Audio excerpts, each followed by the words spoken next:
Namen okrogle mize je dosežen. Študentsko prehrano smo postavili v javni diskurs in samo tako lahko pridemo do skupne rešitve. Veseli me, da se je toliko študentov danes odzvalo, bili so proaktivni, podali svoje ideje in tudi pomisleke ter izzive, s katerimi se soočamo. Napredek pa se mi zdi, da je ključno, da lahko realne podatke uporabimo tudi za statistiko porabe bonov, navad, torej študentskih navad, ki jih lahko potem iz tega potegnemo samo zato, da lahko dejansko naslavljamo prave izzive. Podatke imamo o tem, kje se največ bonov koristi.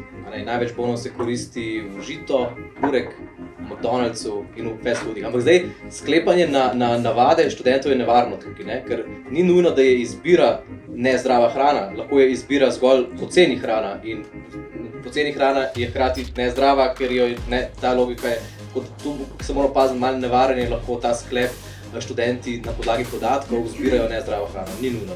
Nadalje smo se opredelili do potencialnih rešitev teh problemov, med katerimi so tudi javne menze za študente, ohranitev trenutnega sistema, kot je z določenimi reformami in določenimi komplementarnimi rešitvami, ki bi dopolnjevale trenutni sistem, kot ga poznamo.